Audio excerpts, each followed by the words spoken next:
So almost 2 whole years ago, I made a video going over the Fnaf lore and why I personally didn't love it. But since then, there have been a few new games, a movie, and the fact that my last banger of a video was Fnaf related. I figured I'd revamp the topic. Before I start, I do want to point out the fact that I have stuck by this franchise's side for most of its existence. I'm not some rando horror fan that watched the movie, said it wasn't scary, then called the whole thing trash. I still remember exactly what I was doing when I first saw Fnaf videos pop up on my YouTube. This was my 9/11. And once the game theory started rolling out, I was right there alongside millions of other people trying to piece together the lore with what we had. But what made this game's lore and story so endearing is exactly what ruined it for me and many other people over the last decade. And that video I mentioned was the first of any of my videos to get some real solid views, so this series does mean a lot to me. But on that same note, I am by no means an expert on the lore. I think I know about the same amount as any other fan or ex-fan of the series that hasn't played through every game, read all or even most of the books, or watched hours upon hours of Fnaf lore videos. I've watched all of MatPat's videos with some Rye Toast and Fnaf sprinkled in there, but what I know isn't even close to enough to get a clear picture or even a semblance of a clear picture of Fnaf's lore. Structuring this video was kinda hard for me. There's a lot you can possibly cover when going over something like this, but I don't feel like making an hour-long video. That comes next month. But I think I know how I want to go about this to best get my own personal points and gripes across clearly. First, a quick rundown of the story, so what we see and know if playing the games through on their own, then the added lore and stories from the books and what that means for the story of the games, Scott Cawthon and by extension Steel Wool and their ability or lack thereof to make a coherent story, and if they even want to, and finally, my opinion on the game's direction. Okay, let's try to do a speedrun of the games and what we know for a fact with the little we're given. Fnaf 1 keeps it simple and it's the perfect start to everything. 4 quirky animatronics are coming to kill you, but one is yellow and super spooky. Newspaper clippings tell us that 5 kids went missing and the animatronics reek. Someone killed them, put them into the animatronics, possessing them. We also play as a guy named Mike Schmidt, I guess. Simple while still being creepy and mysterious enough to intrigue people, namely with the existence of Golden Freddy and what he meant by "it's me." We also hear about the Bite of 87, which was the reason the animatronics aren't allowed to roam around anymore. Following its success, Scott quickly whipped out Fnaf 2, where we're introduced to even more animatronics and of course the 8-bit minigames. This is also the beginning of Scott's confusing storytelling. I say this because we're introduced to this game and are immediately led to believe that this takes place after the events of the first game. The new sleeker animatronics, bigger place, and the fact that the phone guy literally calls it the new and improved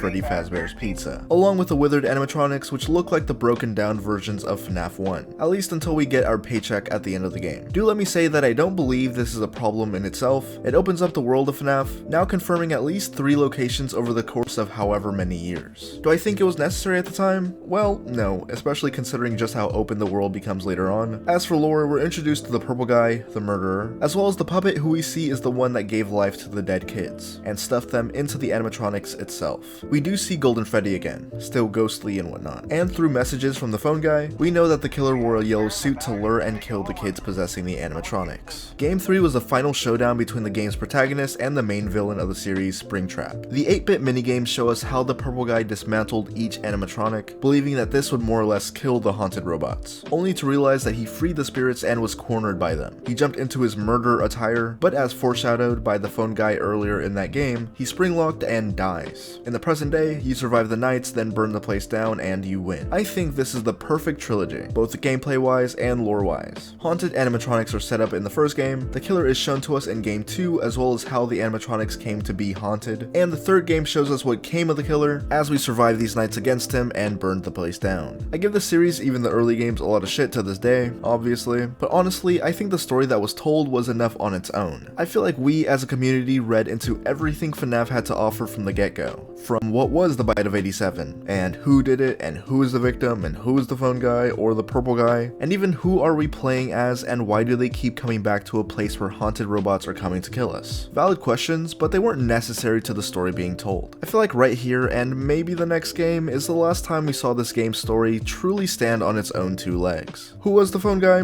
I don't know, he's dead now. Why do we keep coming back? Money probably. I do it too for like 30 bucks an hour after tax. Why'd the purple guy kill kids? Why does anyone? He's crazy. The Bite of 87 does have some mystery surrounding it, but we hear about it and the ramifications that came with that event. They walked around, now they don't. But there was a real mystery that we did need the answer to. Who and what was Golden Freddy? So naturally, there was a fourth game. Fnaf 4 is an odd one for me because it introduced some of the most interesting parts of the lore, at least for me, which is the family dynamic, now further opening up the world of Fnaf. But in doing so, we pretty much completely leave the self-contained trilogy tied up in a messy little bow. We play as the crying child, who is bullied by pretty much everyone including his older brother, and he has a sister who is never shown to us in-game. This kid cries and cries and cries until the final minigame, where his brother puts him up to Golden Fredbear, who clamps down on his head. Was that the bite of 87? Well, no, it isn't. Another example similar to the is FNAF 2 a prequel or sequel debate, we were given a mystery, something that was much bigger at the time, and are shown this very explicit scene of someone's head getting chomped. So of course people put the two together. But it couldn't have been the same incident we were told about because the bite of 87 victim survived. To me, it seems intentionally confusing, which we'll get to later. This isn't the worst example of this, and it's still manageable at this point, so we finally know who Golden Freddy is. We see him chomp on the crying child's head. It was later theorized that the older brother went on to become a night guard at each location to undo his past mistakes and find his brother. If I'm not mistaken, there was a theory that Michael Afton was also Jeremy Fitzgerald, just changing his name between each location. The gameplay we get is simply our nightmares in the hospital bed before we die. I mean, the animatronics are literally called the Nightmare Animatronics. We're also told by our psychic friend Fredbear that he will put us back together again, finally giving us our answer. The crying child is Golden Freddy. Right?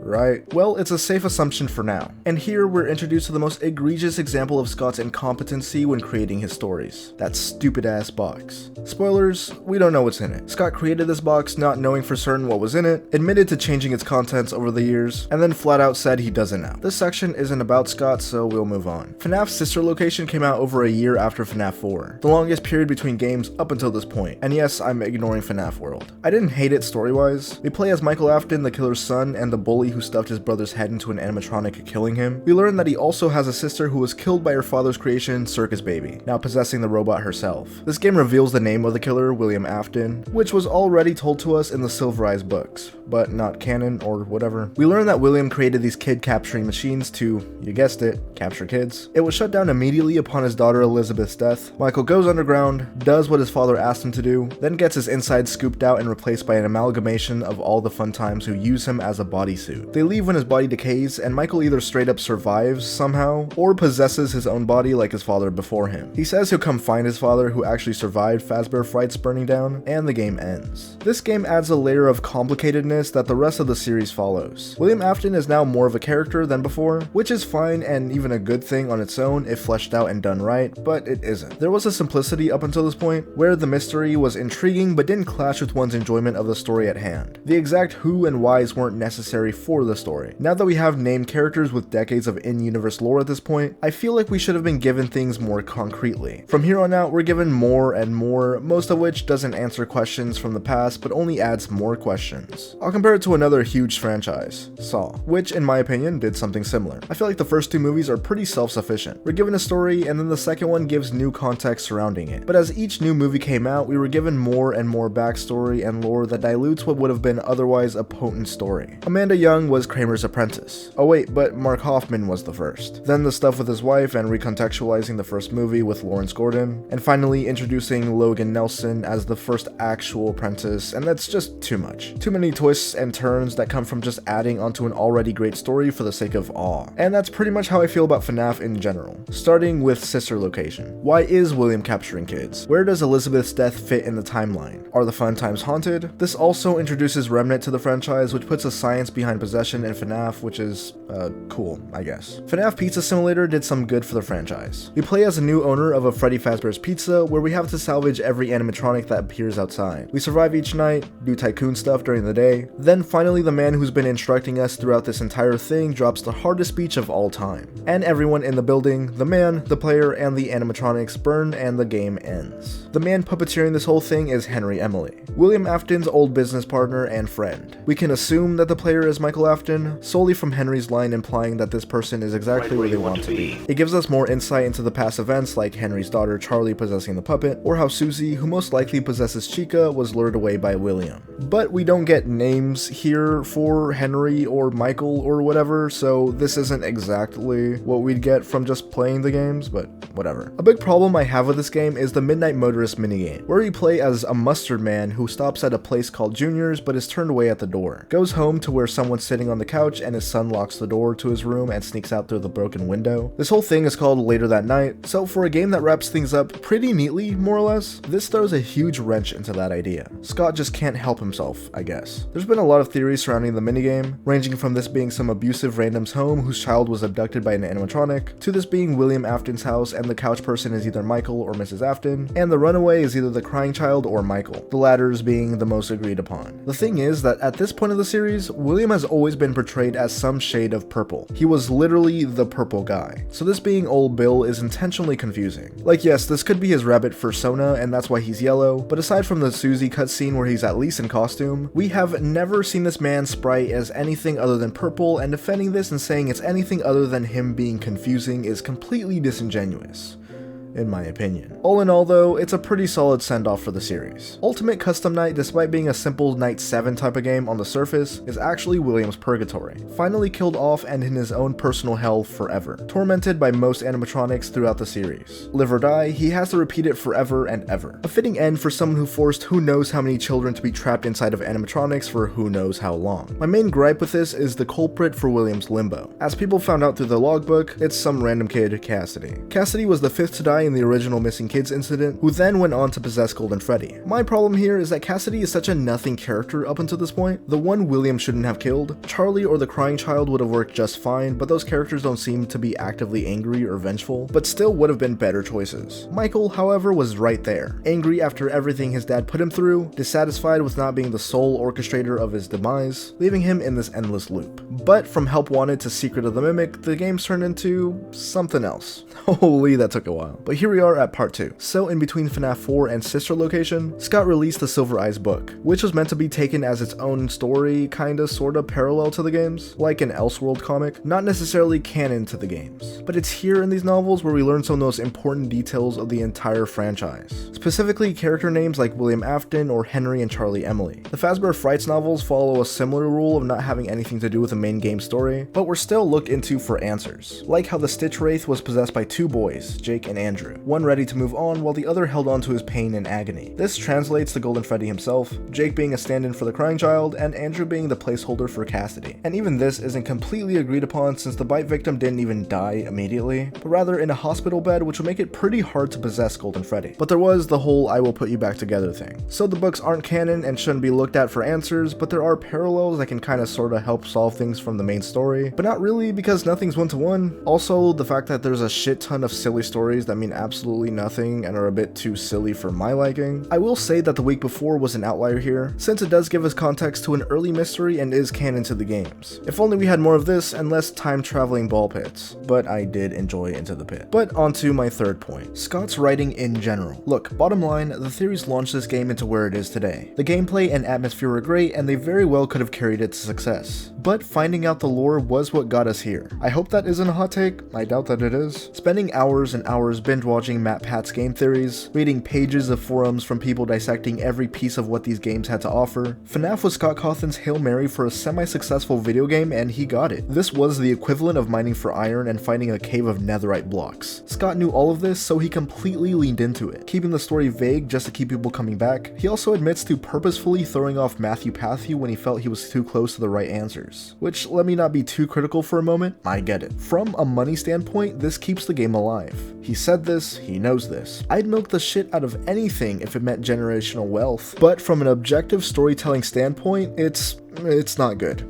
It sucks. A long-lasting story is gonna have some retcons, and it's gonna change and evolve, that's just how it goes. I don't expect Scott to have had some perfect 20-year plan knowing each detail from the Fnaf lore from the moment Bonnie popped up in his nightmares. I just don't believe that after Fnaf 4, he wanted to give a clear answer. As I said, Fnaf 1 was the foundation, giving us just enough to get the memo. killer killed 5 kids, they possessed the animatronics. Golden Freddy was important for some reason. FNAF 2 gives us more insight to how the killer got the kids. Naturally, it was safe for us to assume the killer used the Golden Freddy suit, and I chalk this up to Scott being intentionally misleading again, if not for the fact that it was revealed in the very next game that he used the Spring Bonnie suit. Because again, there was a time that it felt like this game could be and wanted to be solved. The 4th game kinda gave us the answer to who was Golden Freddy, and aside from some extra stuff like where was the sister or the mom, and of course that stupid box, this quadrilogy was fine story-wise. I think that with the introduction of sister location, the series changed as a whole, and not in a way that I'm personally particularly fond of.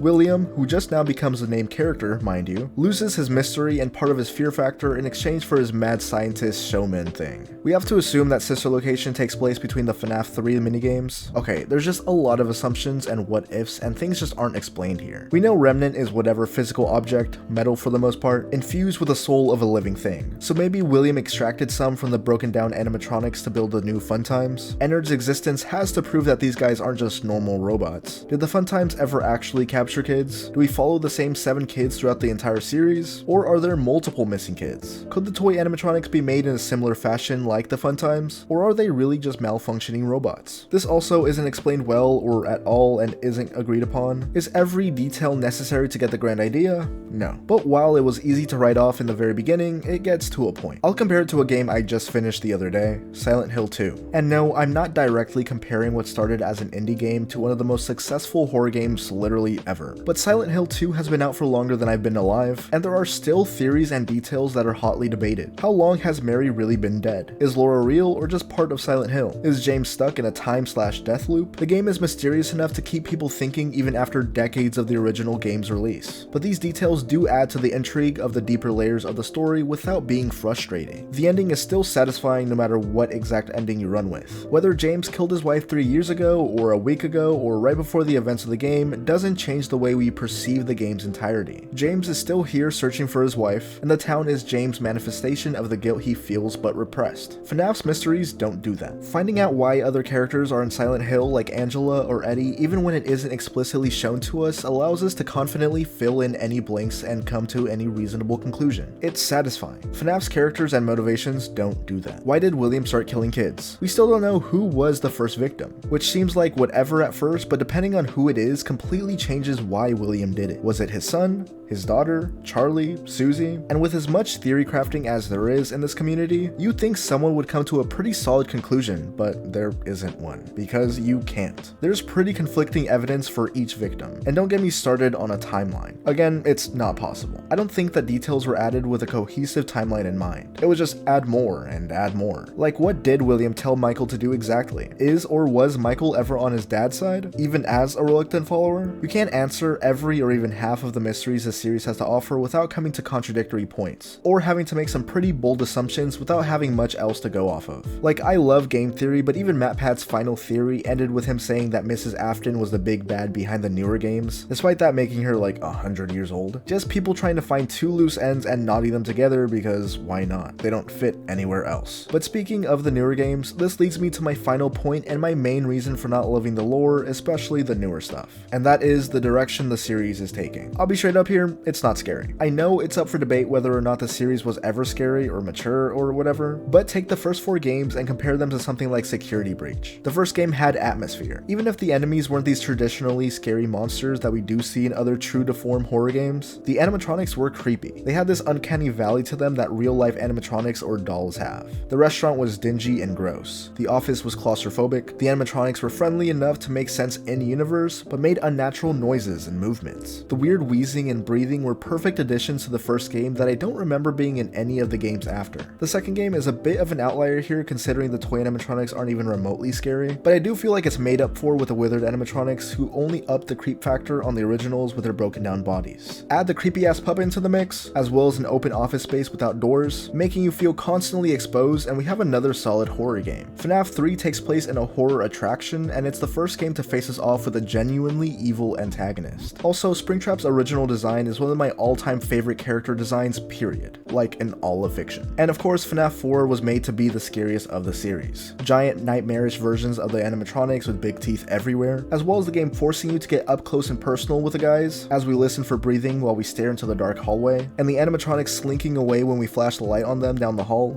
This is good. This is scary. These games have been out for forever at this point, and longtime fans have played or seen people play these games countless of times by now. But I think we're lying to ourselves if we don't call this horror. Sister Location is when things begin to switch over from paranormal to sci-fi, if we ignore the retroactive implications of Fnaf 4 being some sort of simulation, because there's that too, I guess. Sister Location still has some creepy moments. Circus Baby's voice is so chilling, but the subject matter changes here. Again, with the whole William trying to learn how Remnant works, building possibly haunted machines to capture more kids for Remnant, it's pretty silly, especially because of the sleek futuristic designs of the fun times. But Michael getting his inside scooped out and replaced by a said haunted robots is the kind of sci-fi horror I can get behind. They reel it back a bit in Fnaf 6 with the scrap animatronics, kinda emulating the Wizards from Fnaf 4, although I don't personally love their designs, and the story in UCN is straight up paranormal, and I think that's where my problem is. With Help Wanted and Security Breach, this game abandoned every bit of horror it once had. I've seen the argument that the games were never horror, and I tried my best to debunk that, but even if you completely disagree, I hope that we can agree that these are two totally different styles. As some of you may know, I'm a pretty big fan of DBD, and I've been hoping for Springtrap in the game for years up until its release. But a pretty large portion of the DBD community hated the idea because FNAF coming to the game meant an influx of kids, or just the fact that the game was quote-unquote for kids. And as much as I disagree with the sentiment, I can't blame them for that assumption. I feel like FNAF is a game that didn't grow with its audience in a way that I've seen other media do. And FNAF was never even a kids game, at least not at first. But with the attention it received from younger audiences, I feel like the series leaned on that instead of allowing itself to grow into something better. It's why fan-made content like Analog Horror gets so much positive attention. It's where a lot of fans wanted the series to head towards. And I'm not saying FNAF turning into a gore fest was the only way for the series to be good in my eyes, but a great example of this shift was the movie. Not to say that it sucked or didn't have great moments, but the movie wasn't scary and it characterizes the FNAF animatronics as the kids that possess them and not quite as the antagonists that they are. Scott has said that he doesn't want to portray them as evil because they're victims and yada yada, but they are antagonists. They're tragic characters, yes, but even in the first game they will straight up kill an innocent man. I feel like that part is a bit of a retcon. I guess building forts was just a bit much for me. The games have abandoned the paranormal aspects and replaced them with AI. I don't think there's any ghosts anymore, when that was such a huge selling point for the game. And I know it's like, whoa, futuristic 2099, but Scott and Steel Wool wrote the story to be this way, to take place so far into the future. These games could have spanned like 30 years max, not 60 plus. All in all though, I don't think it's some cardinal sin to enjoy this franchise, even if you aren't its target demographic anymore. I know I'll still be watching FNAF 2 the moment it hits theaters. I'll still watch long FNAF lore vids doing their best to explain the entire timeline, but I think I fell in love with something that was there in FNAF's earlier days, that was lost as time went on. The story became something I could no longer wrap my head around, books started piling on, and the game just became less appealing. Hey, maybe the guy in his 20s just grew out of enjoying the spooky bear game, who would have thought? And no, I didn't do hours and hours of research to make this video, one because I didn't want to, and two because it goes nowhere. I would be no closer than before at getting a solid conclusion. I'd be a little more knowledgeable on the details, but I feel like if you have to jump through hoops just to even try to piece things together, then the story has failed. Does my opinion matter in the grand scheme of things? Of course not. I just feel like a lot of people share some of these opinions on a franchise that they once loved, but a lot of people do still love it for what it is. The big sloppy mess that is the lore brings people together. The lack of super scary material allows new younger fans to enjoy the community, and that's cool, I guess. Also, my last video was FNAF related and it blew up, so maybe I'll get a sweet paycheck out of this one too. Ripping a page out of Scott's book here. Huge thanks to Something in the World for today's thumbnail. His Twitter's down in the description as per usual. Next video will be this year's ranking of the DBD killer roster, so subscribe to see when that's out, and I'll see you guys later.